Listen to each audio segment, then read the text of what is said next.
제주시 직원의 쓰레기 종량제 봉투 대금 횡령 사건은 현금 수납 제도의 허점을 노려 이뤄졌는데요. 제주도는 새로운 대책으로 현금 수납 제도를 폐지하겠다고 밝혔는데 취재 결과 서귀포시는 이미 5년 전에 현금 수납을 폐지한 것으로 확인됐습니다. 왜 제주시만 유지했는지 이유는 설명하지 못했습니다. 권혁태 기자가 보도합니다. 제주도에서 지난해 판매된 쓰레기 종량제 봉투는 2,600만 장, 제주시에서 120억 원어치가, 서귀포시에서 43억 원어치가 판매됐습니다. 이 가운데 이번 횡령 사건의 대상이 된 현금 수납건만 파악해봤습니다. 제주시는 전체 판매 대금의 10%가량인 12억 원 정도가 현금으로 처리됐습니다. 그런데 서귀포시는 현금 수납이 0원입니다. 이미 5년 전에 현금 수납 제도를 폐지했기 때문입니다. 같은 제주 지역 안에서 왜 이런 차이가 나는지 권한을 행정시에 위임한 제주도에 물었습니다. 글쎄요. 이 부분 제가 확인한 바로는 이제 어떤 시스템을 어떻게 운영하고 있느냐에 대한 이제 보통 약간 행정시에서 조금씩 차이는 있습니다. 그래서 어느 쪽에서 먼저 접근했고 어느 쪽에서는 좀 늦게 접근한 이런 차이인 것 같습니다. 이 부분 잘 모르겠어요, 저도.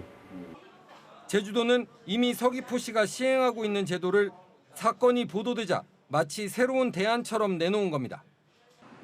비슷한 사례가 없었던 것도 아닙니다.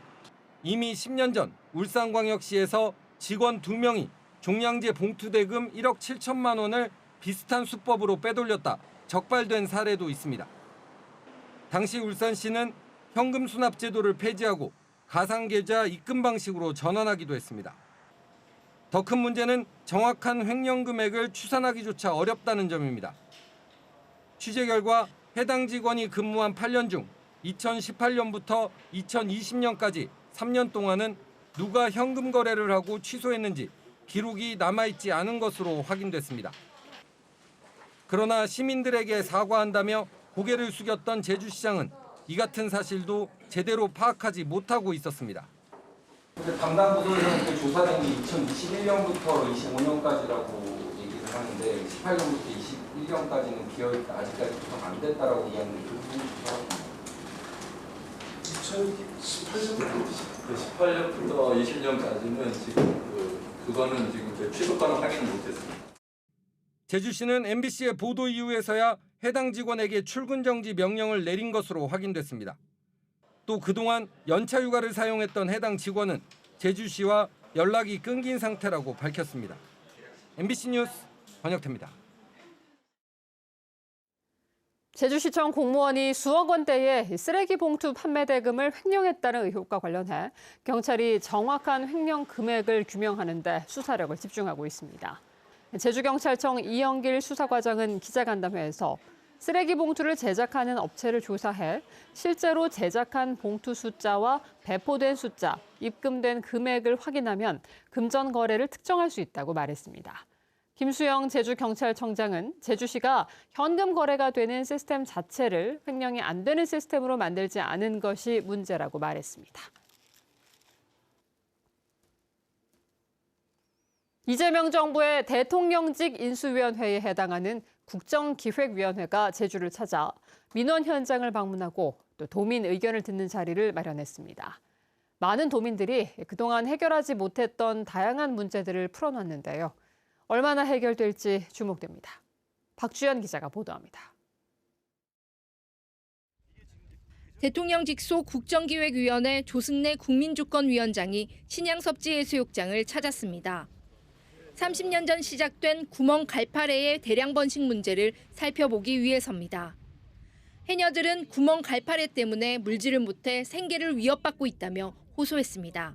물 밑에 이렇게 고이면서 다 썩어가지고 돌이 안 보일 정도로 그렇게 지금 파래로 해가지고 지금 우리는 지금 거기에서 지금 작업을 못 하고 있습니다. 지금.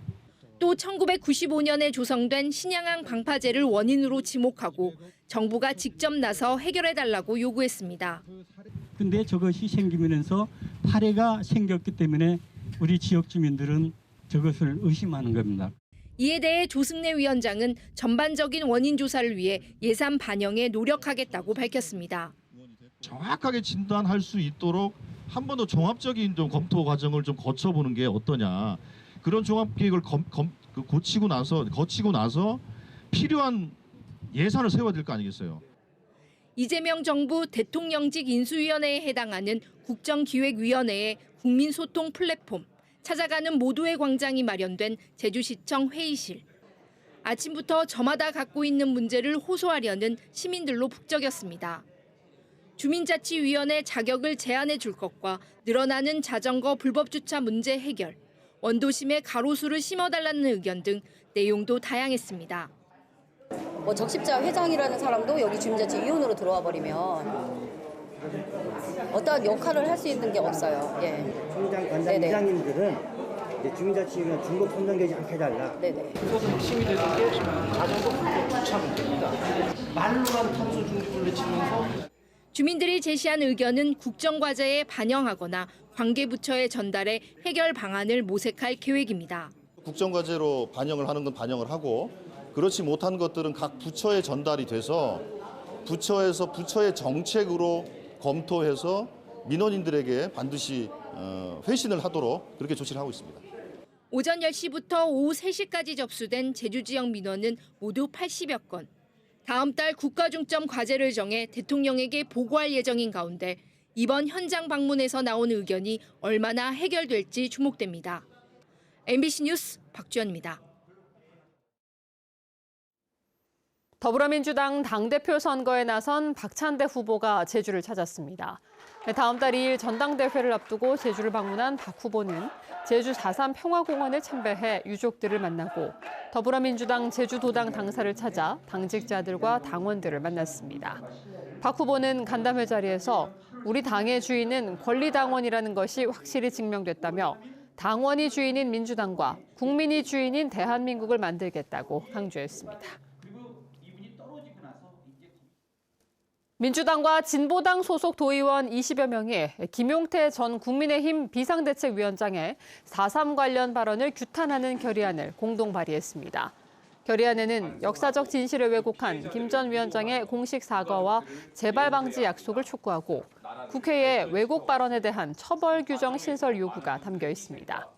김 전 위원장은 지난달 21일 제주 기자회견에서 4.3이 남로당 총파업을 진압하는 과정에서 발생한 사건이라고 말해 논란이 일었습니다. 한편 결의안은 다음 달 5일부터 열리는 도의회 임시회에서 다뤄질 예정입니다.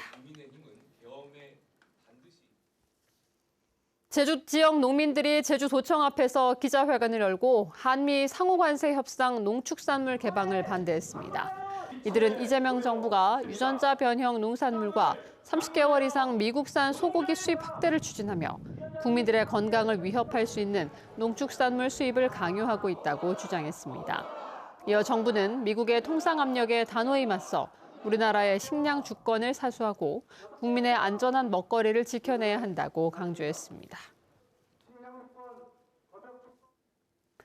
오늘은 삼복더위 중 가장 무덥다는 중복인데요. 제주 북부 지역에도 폭염경보가 내려진 가운데 도로 아스팔트가 녹는가 하면 양시장에서는 집단 폐사도 생기기 시작했습니다. 박현주 기자가 보도합니다. 귀퉁이가 푹 꺼진 아스팔트. 곳곳에 균열이 보이고 도로는 구불구불해졌습니다.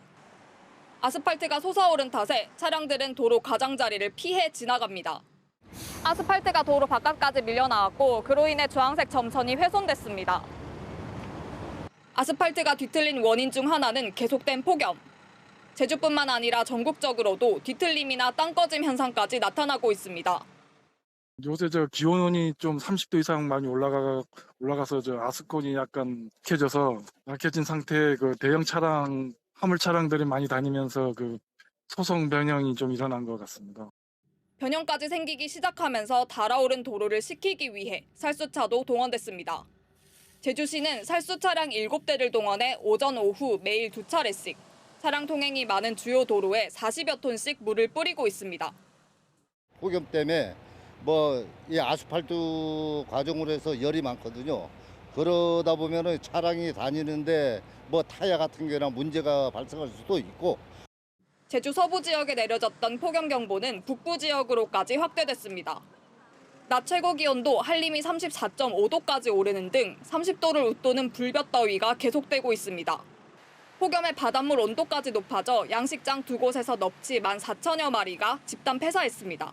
당분간 최고 체감 온도가 33에서 35도로 올라 무더위와 열대야가 지속되겠고요. 무더위로 인한 온열 질환 발생 가능성이 높으니 야외 활동과 외출은 자제해 주시고 제주소방안전본부는 오는 9월까지 폭염 비상대책반을 운영하고 축산의 가축 폐사 방지를 위한 급수 지원 등에 나설 계획입니다. MBC 뉴스 박현주입니다. 중국 상하이에 상륙한 제8호 태풍 꼬마이의 간접 영향으로 연안 사고 위험 주의보가 발령됐습니다. 제주와 서귀포 경찰서는 내일까지 초속 15m의 강풍과 최고 3.5m의 높은 파도가 일 것으로 보여 연안 사고 위험이 매우 높다고 밝혔습니다.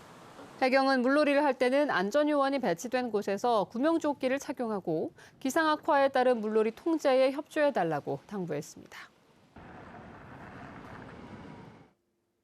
경찰이 제주도청과 서귀포시청 공무원들의 비리 혐의에 대한 수사를 진행하고 있습니다. 제주경찰청은 도청 공무원이 관급공사에서 편의를 제공하고 수천만 원대의 뇌물을 받았다는 의혹과 관련해 공무원이 사업자에게 돈을 빌렸다고 주장하고 있어 진위 여부를 조사 중이라고 밝혔습니다.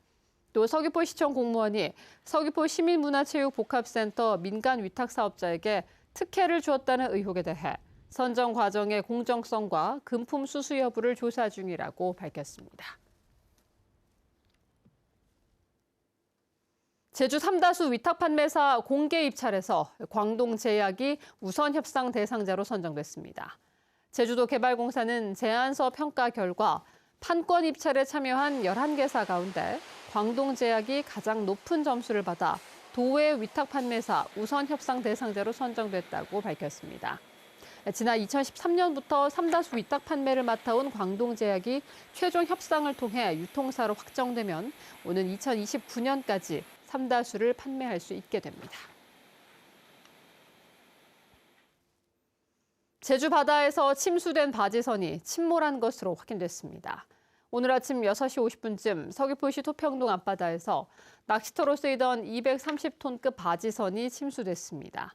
이 사고로 인명피해와 해양오염은 발생하지 않은 가운데 사고 선박은 오늘 오전 9시 40분쯤 완전히 침몰했습니다. 해경은 침몰한 바지선에 대한 안전관리를 실시하는 한편 정확한 사고 원인을 조사하고 있습니다. 돈 문제로 지인을 폭행하고 공기총으로 위협한 50대 남성이 구속됐습니다. 제주 동부경찰서는 지난 27일 오후 6시쯤 제주시 구자읍 송당리의 한 목장에서 지인인 50대 남성의 머리를 둔기로 때린 뒤 공기총으로 위협한 50대 남성을 살인미수와 특수협박, 불법 총기 소지 혐의로 구속했습니다. 이 남성은 부동산 매매 과정에서 받기로 한 5억 원을 피해자가 주지 않자 범행을 저질렀고 6, 7년 전 서울의 한 총포사에서 5mm 공기총을 구입해 목장에서 들깨를 쫓는 데 썼다고 진술한 것으로 알려졌습니다. 10년 넘게 주민등록이 말소된 채 차량에서 생활해온 50대 남성이 새해 보금자리를 얻었습니다. 제주시 통합돌봄팀은 제주시 삼양해수욕장 주차장에 세워둔 승용차 안에서 생활해온 50대 남성에게 기초생활보장 수급 신청과 주거 마련, 도시락 등을 지원했습니다. 이 남성은 10년 전 제주로 이주한 뒤 승용차 안에서 생활하며 지원을 거부했는데 제주시는 8년 동안 상담을 이어간 끝에 복지 서비스 지원을 설득했다고 설명했습니다. 이른바 먹방 영상으로 매장을 홍보해주겠다고 속여 돈을 뜯어낸 유튜브 채널 대표가 징역형을 받았습니다. 제주지방법원 전성준 판사는 지난 2021년 9월부터 지난해 8월까지 제주와 대구, 인천 지역의 음식점과 카페 주인들에게 홍보 영상 제작을 해주겠다며 속인 뒤 3억 5천만 원을 가로챈 40대 남성에게 징역 4년 6개월을 선고했습니다. 재판부는 다수의 피해자들을 상대로 사기 범죄를 저질러 죄가 가볍지 않다고 밝혔습니다. 올해 11번째를 맞은 2025 제주 생명평화 대행진이 오늘부터 사흘 동안의 일정을 시작했습니다. 제주 생명평화 대행진에는 150여 명이 참여해 서귀포시 강정마을에서 송악산과 알뜨리 일대를 거쳐 제주시까지 행진하는 일정으로 치러집니다. 뉴스데스크 제주였습니다. 고맙습니다.